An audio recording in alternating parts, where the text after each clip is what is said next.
आज जो बाहर हादसा हुआ, जो हमला उमर खालिद के ऊपर हुआ, वो ये दिखाता है कि आज का आयोजन कितना ज़रूरी है, क्योंकि ये जो किया गया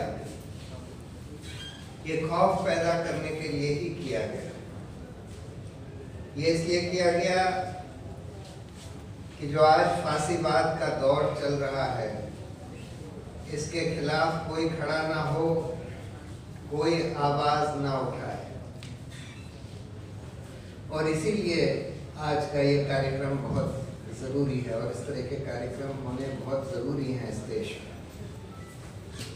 मैं आज सुबह ही एक नई किताब जो मैंने कल ही खरीदी थी,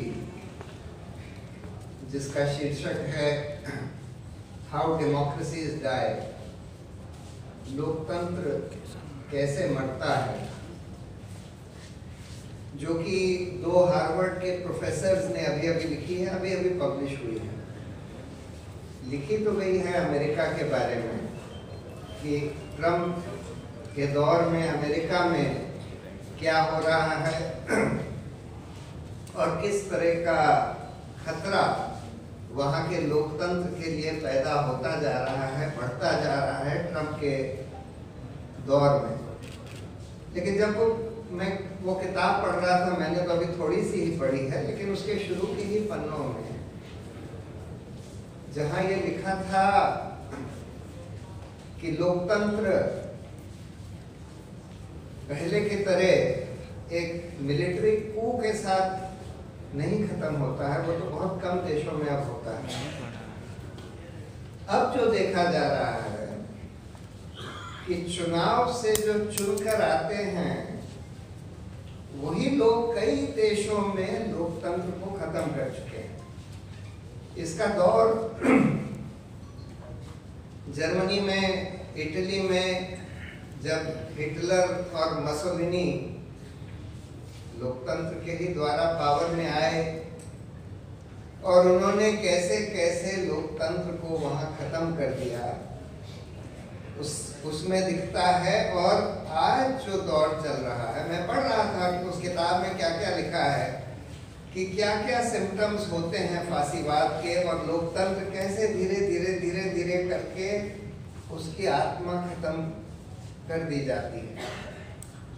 उसके कई सिम्टम्स मैं आपको बता सकता हूँ, जो कि अगर आज हिंदुस्तान का दौर देखें, हिंदुस्तान की हालात देखें, तो वो साफ सारे सिम्टम्स दिख रहे हैं आज यहाँ पर। पहला तो ये कि जो पावर में आए, अगर वो बहुत बड़ा डेमागॉग हो, डेमागॉग मतलब कि ऐसी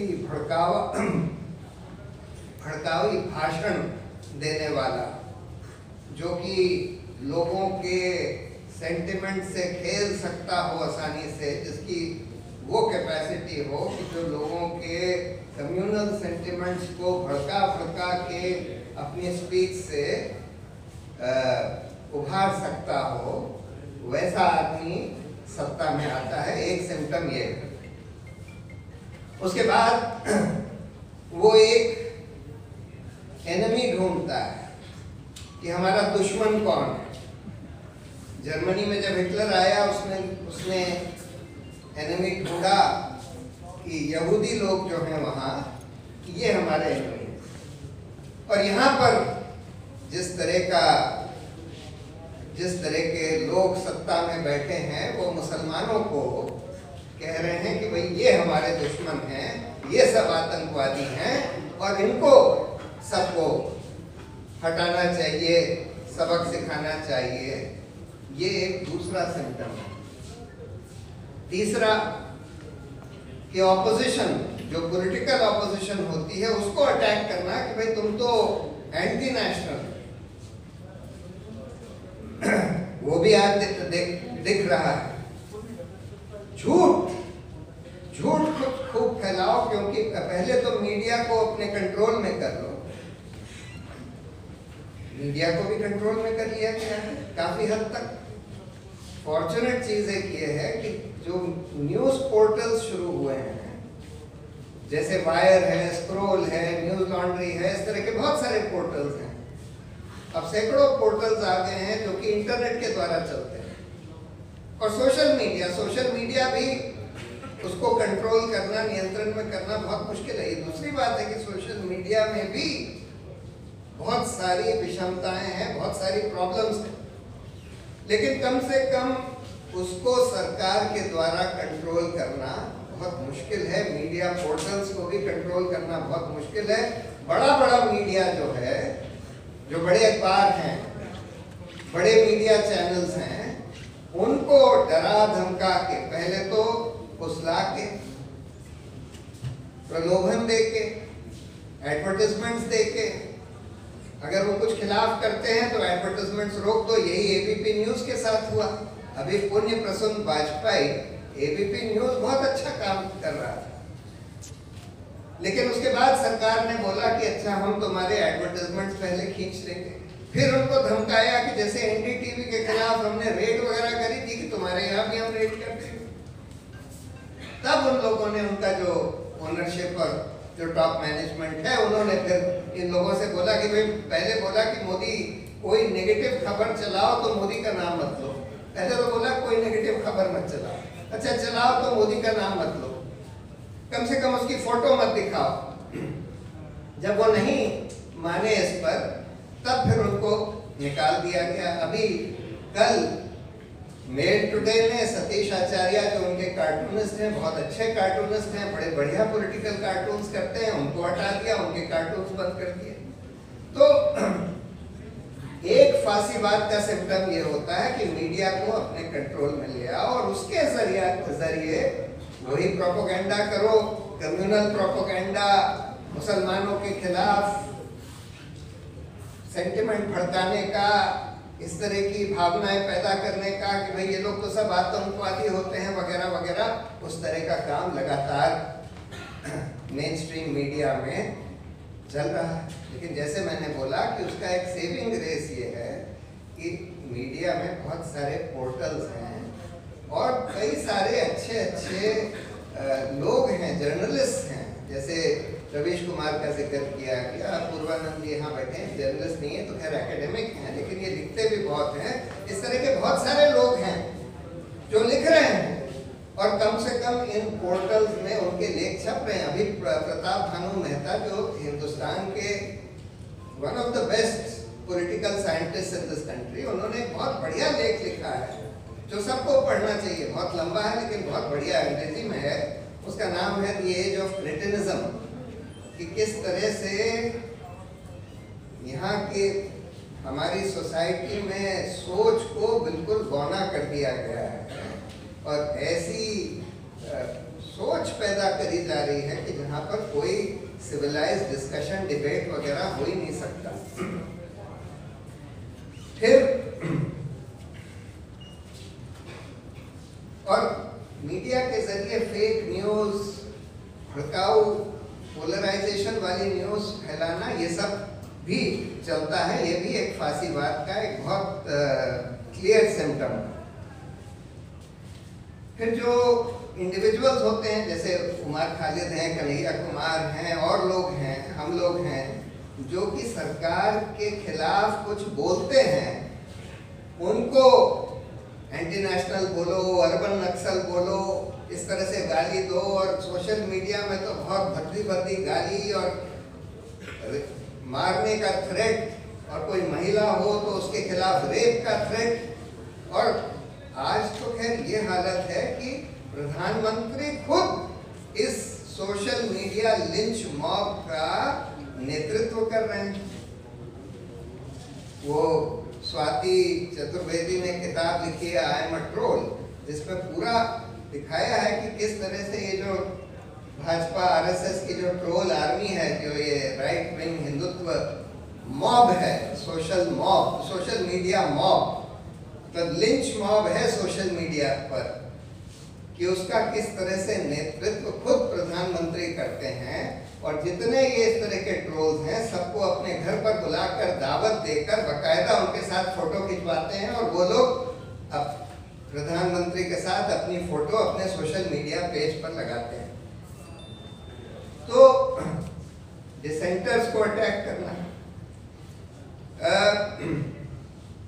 फिर एक सिम्टम ये होता है कि जो इस तरह की फासीवादी पार्टी जब पावर में आती है तो फिर वो ये कोशिश करती है कि इलेक्टोरल सिस्टम को भी बदल दो, इलेक्टोरल सिस्टम को, चुनावी प्रक्रिया को ऐसा बदल दो कि ऑपोजिशन फिर कभी जीत ही ना सके। और इन्होंने भी कई बदलाव करे। आप में से शायद बहुत लोगों को नहीं पता है कि देखिए आज के इलेक्टोरल सिस्टम में पैसे का क्यों इतना बोलबाला है। क्योंकि आज जब हम वोट देने जाते हैं हम सिर्फ ये नहीं देखते कि जो हमको सबसे अच्छा कैंडिडेट या पार्टी लगती है उसको हम वोट दें, क्योंकि हम ये भी देखते हैं कि उसके जीतने का कोई चांस है कि नहीं। अगर हमें ये लगता है कि भाई ये सबसे अच्छा कैंडिडेट है, सबसे अच्छी पार्टी है, लेकिन इसके जीतने का तो चांस है नहीं, तो अपनी वोट बर्बाद क्यों करें? क्योंकि जीतता तो एक ही आदमी है और सत्ता में तो एक ही पार्टी या कोalition आती है। तो हम ये देखते हैं कि कौन लोग सत्ता के दौड़ में हैं, उनमें से जो हमको सबसे कम खराब लगता है उसको हम वोट दे देते हैं। और सत्ता के दौड़ में कौन कौन है वो हम कैसे भांपते हैं कि कौन कितना विजिबल है, कौन कितना दिखाई दे रहा है। और वो सब पैसे से होता है, क्योंकि पैसे से आप अपना होर्डिंग्स लगा सकते हैं, पैसे से आप अपने रेडियो टीवी पर इश्तेहार चला सकते हैं, पैसे से आप बड़ी बड़ी रैलीज भी कर सकते हैं। आज जो प्रधानमंत्री रैली करते हैं, आप क्या सोचते हैं कि उसमें लोग ऐसे ही आ जाते हैं? लाए जाते हैं, 90% लाए जाते हैं पैसे दे दे के या जबरदस्ती सरकारें जो हैं ठूस के बस में लाती हैं। 1,000 रुपए कॉन्ट्रैक्ट दिया जाता है कि तुम 1,000 बस लेकर आओ, हर बस में 60-70 आदमी होने चाहिए, हर आदमी का 1,000 रुपए तुमको दिया जाएगा। और फिर दिखाया जाता है कि देखो प्रधानमंत्री ने इतनी बड़ी रैली कर ली, ओ भाजपा ही भाजपा आगे है, इतनी बड़ी रैली हो गई, सारे मीडिया पर यही सब दिखाया जाता है और सब पैसे के आधार पर चलता है।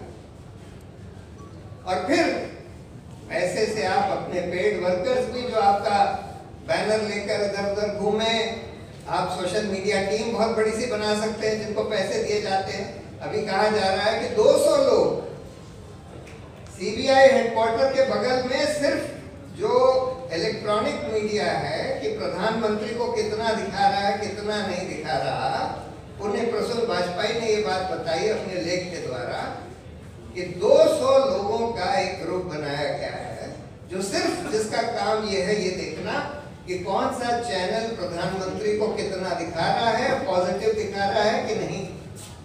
और जो पॉजिटिव नहीं दिखाता उसके पास तुरंत फोन आ जाता है उसके ओनर के पास या एडिटर के पास कि भाई आप सुधर जाइए, नहीं तो आप देख लीजिए क्या होने वाला है। मतलब पूरी धमकी दी जाती है और इसी वजह से इन लोगों को अभी निकाल दिया गया है। तो पैसे का बोलबाला चुनाव में कम करना था और इसलिए कानून बना कि हर एक कैंडिडेट का इलेक्शन में लिमिट होगा कि कितना पैसा खर्च कर सकते हैं। लेकिन हम देख रहे हैं कि उससे 10 गुना 20 गुना लोग खर्च कर रहे हैं, क्योंकि सब कैश में खर्च कर रहे हैं। अभी प्रधानमंत्री ने डिमोनेटाइजेशन किया और ये बोला कि भाई इसलिए हमने किया, हम चाहते हैं कि सब लोग कैशलेस इकोनॉमी में चले जाएं, सब बैंक के थ्रू पैसा, किसान भी जो है बैंक के थ्रू ट्रांजैक्शन करने लगे। अरे भाई पॉलिटिकल पार्टी और कैंडिडेट्स को क्यों नहीं कहते कि तुम लोग ना तो कोई चंदा कैश में ले सकते हो ना कोई खर्चा कैश में कर सकते हो, और अगर तुम्हारा एक भी खर्चा, एक भी चंदा, एक भी खर्चा कैश में पकड़ा गया तो तुमको डिस्क्वालीफाई कर दिया जाएगा। अगर ये कानून बना दें तब फिर कम से कम जो ये कैश के ये जो स्पेंडिंग की लिमिट है उसको एनफोर्स किया जा सकता है। इन्होंने तो बिल्कुल उल्टा कर दिया, बजाय पैसे की अहमियत कम करने के इन्होंने 3 बदलाव किए अभी अभी कानून में पिछले 1.5 साल में। पहला बदलाव ये किया कि पॉलिटिकल पार्टियां विदेशी कंपनियों से पैसा ले सकती हैं। ये जो कानून बना था कि विदेशी कंपनियों से फॉरेन कंट्रीब्यूशन रेगुलेशन एक्ट, ये इसलिए बना था कि कम से कम पॉलिटिकल पार्टी विदेशी कंपनियों के हाथ में ना आ जाए। अब इन्होंने ये रास्ता खोल दिया, छोटे छोटे एनजीओस को प्रोसिक्यूट कर रहे हैं जो डेवलपमेंट का काम कर रहे हैं। फिर इन्होंने दूसरा बदलाव ये किया कि पहले लिमिट थी कि 7.5% से ज्यादा खर्चा कोई अपने चुनाव, कोई पॉलिटिकल पार्टी को कोई कंपनी नहीं दे सकती अपने प्रॉफिट से। अपने प्रॉफिट का 7.5% से ज्यादा कोई कंपनी चंदा नहीं दे सकती, वो भी हटा दिया, लिमिट खत्म कर दी। और इलेक्टोरल बॉन्ड एक ले आए कि आप बिल्कुल अज्ञान तरीके से, यानी कि किसी को पता भी नहीं लगेगा, बेरर बॉन्ड की तरह होता है, आप कितने भी 100 करोड़ 500 करोड़ का जाके बैंक से खरीद लीजिए, उसमें किसी का नाम नहीं लिखा होता। किसी भी पॉलिटिकल पार्टी को आप दे दीजिए और किसी को पता नहीं लगेगा कि किसने चंदा दे दिया, घूस ही दे दी, किसी कंपनी का फायदा सरकार ने कराया, उसने जाकर भाजपा को 500 करोड़ रुपए इलेक्टोरल बॉन्ड के जरिए दे दिए, किसी को पता नहीं लगेगा कि घूस दे दी गई 500 करोड़ रुपए। तो वो भी इन लोगों ने कर दिया। फिर सारे जो रेगुलेटरी इंस्टीट्यूशंस हैं उसको खत्म कर रहे हैं। जुडिशरी, अभी 4 जजों ने प्रेस कॉन्फ्रेंस करके यही बात बोली कि भाई चीफ जस्टिस इस तरह से काम कर रहे हैं जिससे कि लोकतंत्र खतरे में आ रहा है। पॉलिटिकली सेंसिटिव केसेस को अपनी चहेती बेंचेस के सामने एक तरह से सरकार का फायदा कराने के लिए उनका डिस्पोजल करवा रहे हैं। और ये क्यों हो रहा है? क्योंकि ऐसा लगता है कि सरकार का कोई कंट्रोल आ गया है। इलेक्शन कमीशन की भी स्वतंत्रता पर पहली बार आज सवाल उठ रहे हैं। सेंट्रल विजिलेंस कमीशन, सीबीआई, सबको बिल्कुल सरकार के कब्जे में ले आया गया है और लोकपाल तो खैर बनाया ही नहीं है। तो सारे रेगुलेटरी इंस्टीट्यूशंस, इंफॉर्मेशन कमीशंस को भी खत्म किया जा रहा है। यूनिवर्सिटीज, जेएनयू वगैरह के ऊपर इतना जबरदस्त हमला, जो भी कोई इंस्टीट्यूशन है जहां पर सोच हो सकती है, जहां पर लोग सवाल पूछ सकते हैं कि भाई सरकार ऐसा क्यों कर रही है, क्यों करा जा रहा है, उन सारे इंस्टीट्यूशंस पर आज हमला। तो ये सब कहां ले जाएगा? मतलब फांसीवाद के सारे संकेत हमारे सामने, जहां जहां फांसीवाद पनपा है वो सारे देश और सोसाइटी उसके बाद ध्वस्त हुए हैं। जर्मनी में हिटलर की वजह से ध्वस्त हुआ, पूरा देश ध्वस्त हुआ, बहुत साल लगे उसको फिर से उठने में।